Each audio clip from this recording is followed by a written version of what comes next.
إن الحمد لله نحمده ونستعينه ونستغفره ونستهديه ونتوب إليه ونتوكل عليه ونعوذ بالله من شرور أنفسنا ومن سيئات أعمالنا. من يهد الله فهو المهتد ومن يضلل فلن تجد له وليا مرشدا. وأشهد أن لا إله إلا الله وحده لا شريك له وأشهد أن محمدا عبده ورسوله أدى الأمانة وبلغ الرسالة ونصح الأمة وجاهد في الله حق جهاده حتى أتاه اليقين. فصلوات ربي وسلامه على خير من أرسل سيدنا وأسوتنا ونبينا ورسولنا محمد وعلى آله وصحبه ومن تأسى به واتبع سنته إلى يوم الدين. اللهم اجعلنا منهم اللهم آمين. إن خير الحديث كتاب الله وخير الهدي هدي محمد صلى الله عليه وسلم وإن خير الأمور عزائمها وشر الأمور محدثاتها كل محدثة بدعة وكل بدعة ضلالة وكل ضلالة في النار. يا أيها الناس اتقوا ربكم إن زلزلة الساعة شيء عظيم يوم ترونها تذهل كل مرضعة عما أرضعت وتضع كل ذات حمل حملها وترى الناس سكارى وما هم بسكارى ولكن عذاب الله شديد. My dear brothers and sisters, in few days we will have completed a full year of onslaught and killing of Muslims in Palestine, specifically in Gaza and other places. An entire year where a segment of the Muslim Ummah is being bombed, is being destroyed, their children, babies, women, elders are being killed, and the whole world is watching. No, not just watching. The stronger segments of this world are actually aiding and covering for the crimes that are being committed against civilians. And of course, this is topped now with the events in Lebanon, where there is now, after bombardment by the Zionist state to that section of the Muslim Ummah, now there is a ground invasion, where you have in one day 500 people, over 500 people got killed in Lebanon in one day. And the total so far over this last about a week or so, we have exceeded now 1,300 people according to CNN. Over 1,300 people, and again the women, children, elderly, because really there is no discrimination in the attacks and the killing of the people. So I just have two observations that I would like to share with you. The first, of course, is that after the killing of the leader of Hezbollah, as it's called, some Muslims started raising questions. Should we be happy for it? Should we be against it? Because after all, you know, what his group, what his party did in Syria, the atrocities that they did, the aiding of Bashar al-Assad in Syria against Ahl Sunnah, and the things that you really cannot repeat on the number of what they've done. But atrocities is enough just to give whatever your imagination can muster up. They've done worse than that in Syria.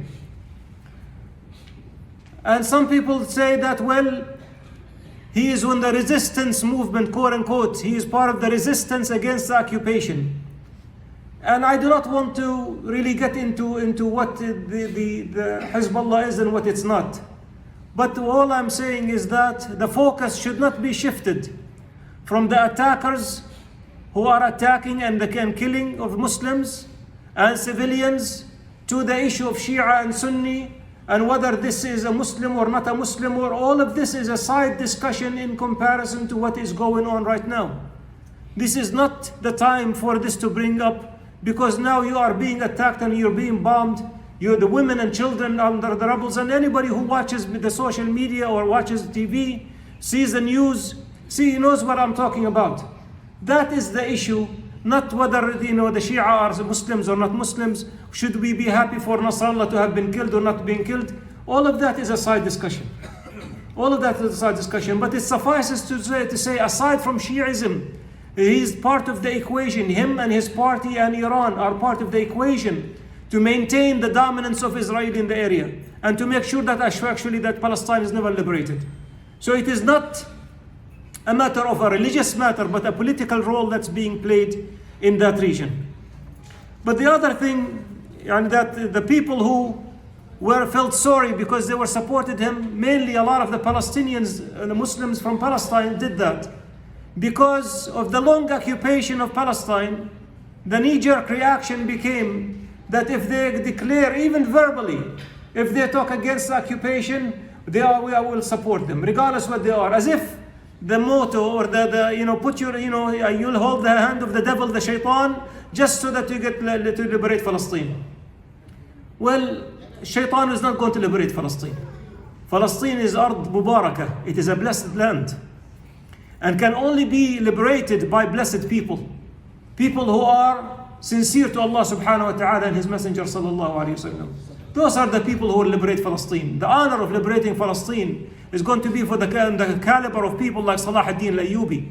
Not for people who are willing to, do whatever just to get it done. And now history that we are living and we're witnessing, you see that the talk is very cheap and everybody talks and threatens and does, but at the end of the day, the actions are very few and very little done.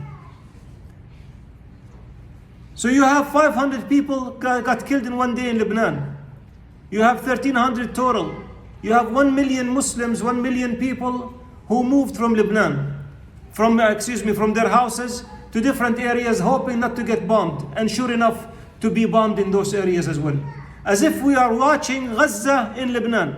Whatever has been taking place in Gaza is also now taking place in Lebanon. It's repeated, the same methodology, the same, tired excuse or stated excuse that they implant their military equipment and military amongst the civilians, therefore we have to kill the civilians to get to the military. It's the same operation. And I just wonder what kind of international law this is, what kind of international humanitarian law this is that allows these atrocities to continue for a year in Gaza, for the atrocities to continue as they are now in Lebanon, and as if this is absolutely nothing. Not only that, but anybody who opposes it is condemned as barbaric, as people who are supporting terrorism, etc. This is from the superpowers and the leadership of the international community. This is what we're hearing. And I just want to compare this lack of moral standard, what they are doing, to what Islam brings. What kind of morality that Islam brings when it comes to the battlefield. In our religion, Rasulullah sallallahu alayhi wa sallam used to say, whenever he would send an army, he said, "Ukhruju bismillah." Go in the name of Allah. قاتلوا في سبيل الله من كفر بالله. Fight those in the path of Allah, those who disbelieve in Him. ولا تعتدوا. And do not transgress. Do not transgress. ولا تغلوا. And do not steal from the looties or the bounties of the war. ولا تمثلوا. And do not take the dead bodies and cut some of their parts or ridicule them or make fun of them. ولا تقتلوا الولدان. And do not kill children. ولا أصحاب الصوامع. And do not kill people who are worshippers in their houses of worship. That is not a recommendation. That's not a nicety. It is equivalent to أقم الصلاة. It is equivalent to آتوا الزكاة. It is the same rule coming from Allah subhanahu wa ta'ala. This is how Muslims are to conduct their war. In the report by Abu Dawood, ولا تقتلوا شيخا فانيا. And do not kill an old person. ولا طفلا, nor a child. ولا صغيرا, or a youngster. ولا امرأة, or a woman. Do not kill any of those. Those are all off limit. Off limit as a religious matter, not just a command that we will find a way to get around. It is a religious matter. It's a religious conviction that Muslims, those who are going to fight, have to have for them so that they can engage according to Islam.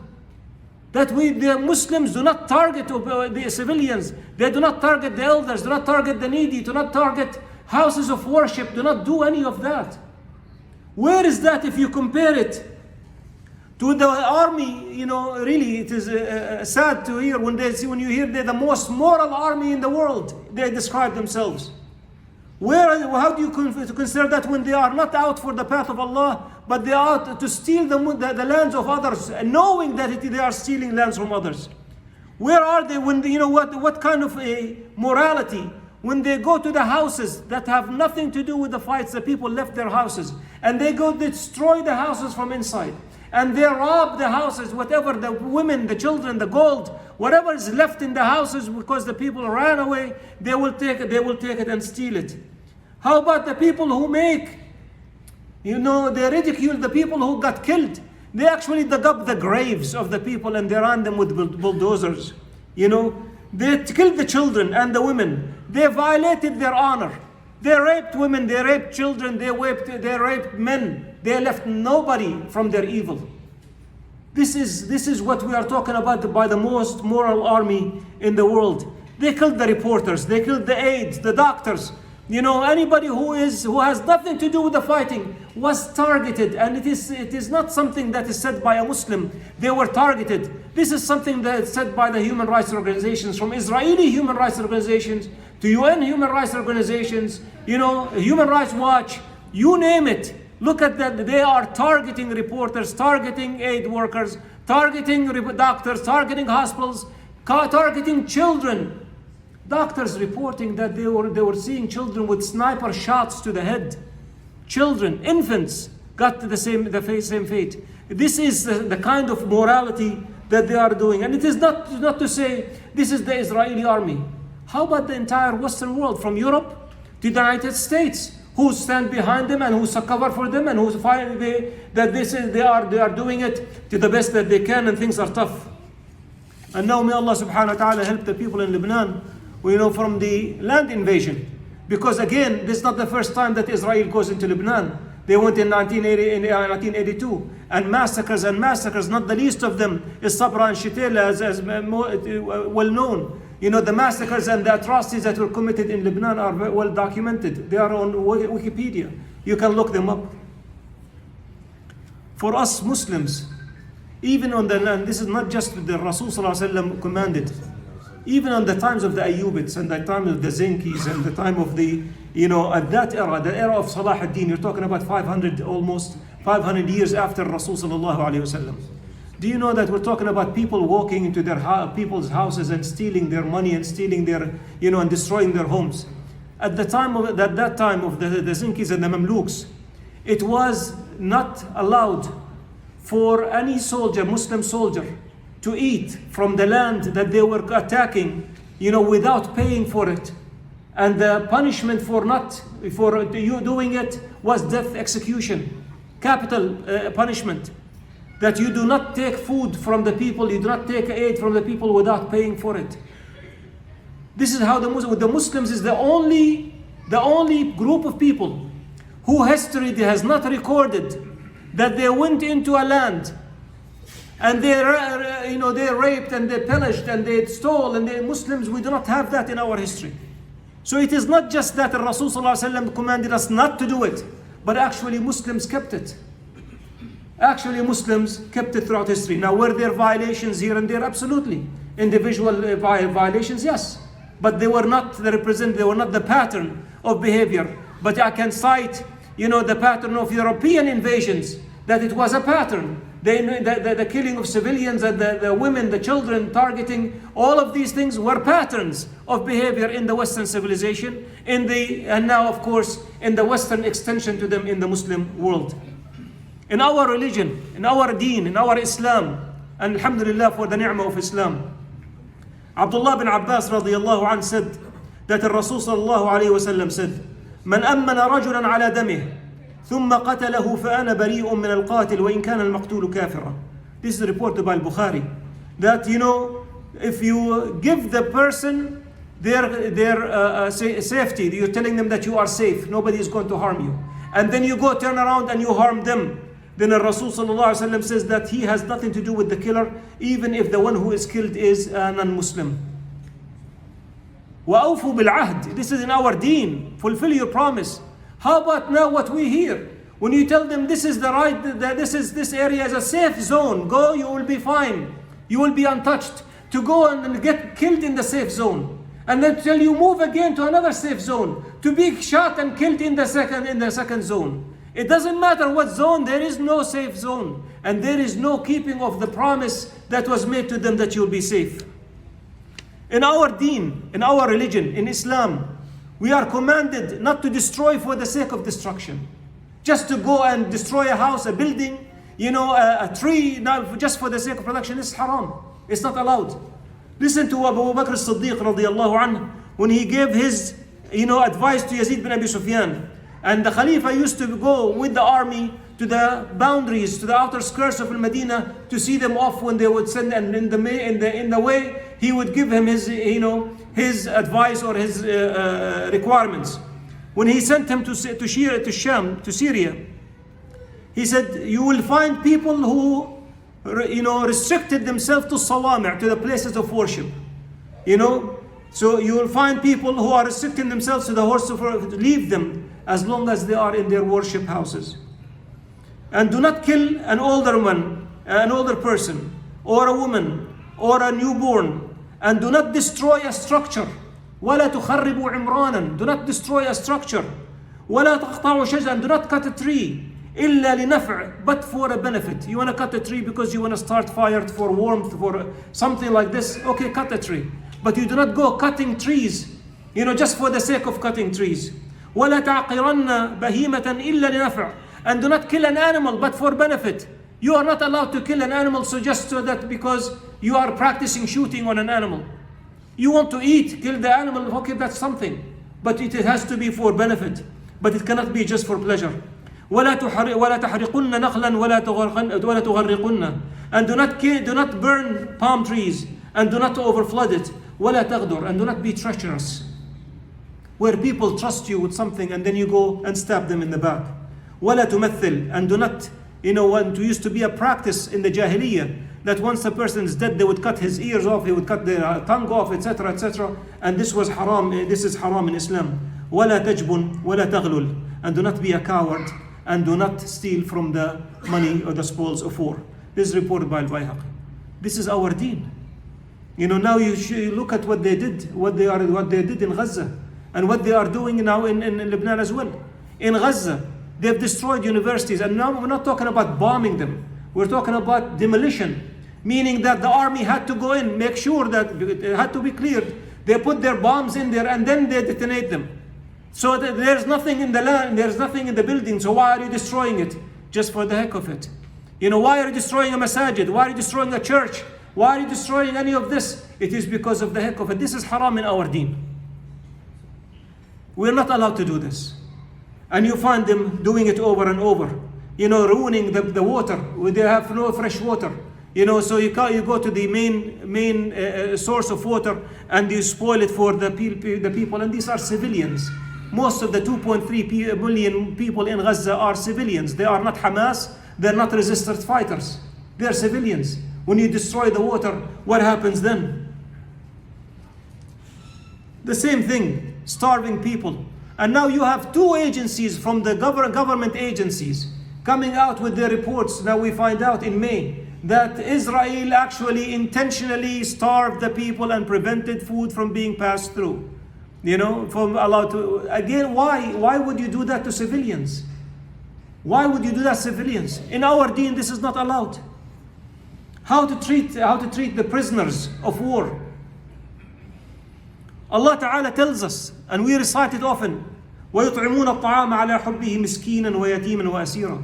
And they feed, while liking the food, they feed a poor and an orphan and an asir, a person, a prisoner of war. Actually, Ibn Kathir radiyallahu anhu ardah, in his tafsir, reported from Abdullah bin Abbas radiyallahu anhu ardah, that the prisoners at that time, this ayah addressed the prisoners of war at that time, they were mushriks. And the Rasul sallallahu alayhi wasallam commanded his companions on the day of Badr that to honor the prisoners. To honor the prisoners. So they used to give them, the prisoners their food ahead of themselves. So they would give them the bread and they would eat the dates. The bread was a fancy food at that time. Dates were very popular in Mecca and Medina. It was not a problem. But bread coming from wheat and all of this was not common in Medina. And therefore it was high value bread. So they used to give it to the prisoners of war while they would eat the dates. You compare that with what we hear what we hear being done. Now, how do they treat our prisoners of war? How do they treat them? We've heard and we've seen it recorded. It's on social media. It's all over the place. You're talking about torture. You're talking about insults and humiliation. Talking about sexual attacks.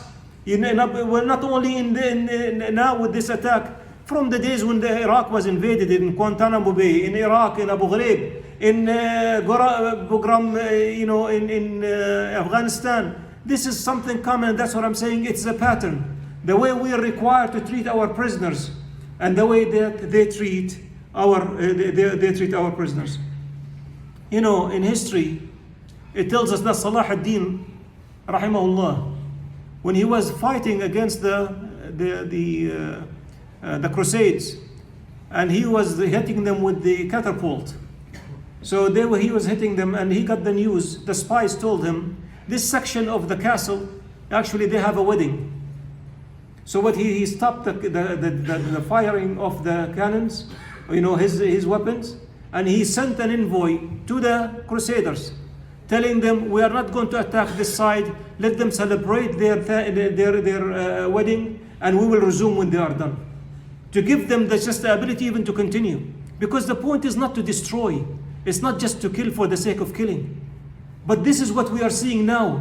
When you're talking about, bunker busters, you're talking about 2,000 bombs in a small place. You're talking about killing 48 people in one building, 200 people in one shot. You're talking about ridiculous numbers that modern history has not heard of.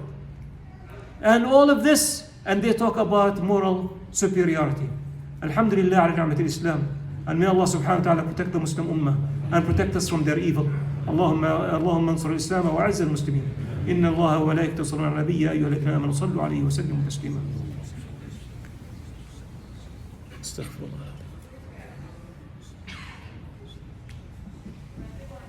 الحمد لله رب العالمين والعاقبة للمتقين ولا عدوان إلا على الظالمين يا أيها الذين آمنوا اتقوا الله حق تقاته ولا تموتن إلا وأنتم مسلمون صلوا وسلموا على سيدنا محمد صلى الله عليه وسلم.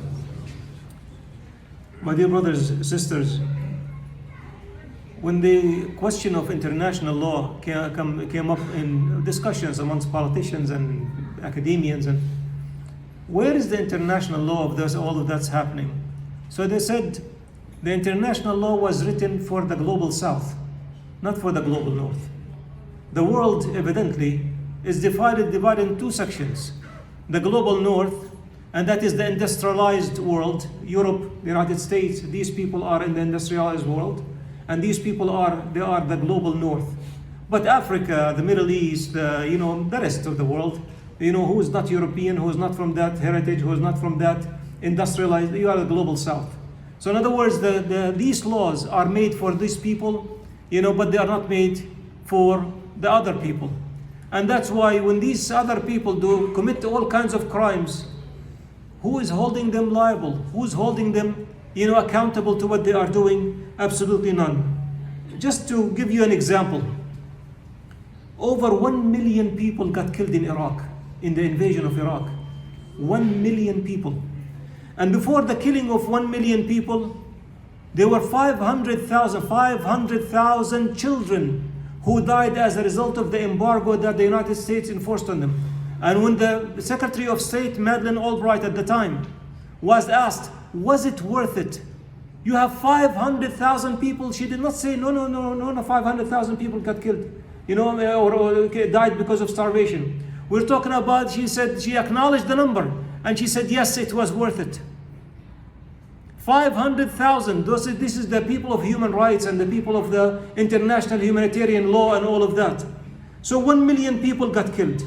4 to 5 million children became orphans. And those 5 million children became orphans. They were, according to the UNICEF, they were actually, looked after by 1.5 million, widows. With all the killing of the civilians, using the white phosphorus in Iraq and all of that, rape, pillaging, whatever you want to think of. This is according to according to the UNICEF's account numbers. In Afghanistan, And Pakistan, over 241,000 people got killed since 2001. 71,000 of them are as a direct result from war. So who's being held accountable? Who's questioning what is happening? It is really the might that makes it right. And this is not what we have in our deen. Our deen enforces a khuluq, a certain character, certain personality that you have to maintain whether you're dealing with Muslims or non-Muslims. Because the morality, the ethics cannot be divided based on who you're dealing with. So I can be a thief when I'm dealing with certain people. I can be ruthless with certain people, but gentle with other people. That's not morality. Morality is an attribute that you have and you continue to have throughout your interaction with everybody. So with Muslims I don't curse, but with non-Muslims I will curse. That's not morality.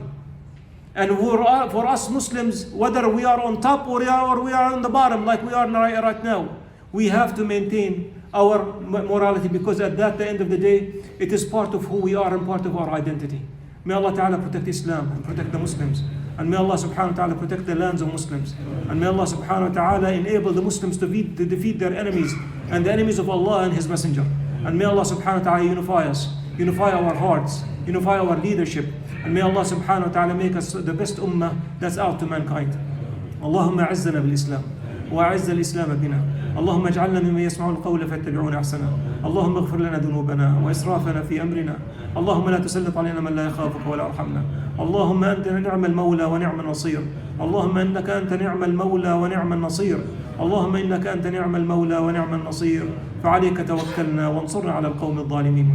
وصل اللهم وسلم على محمد وعلى اله وصحبه اجمعين.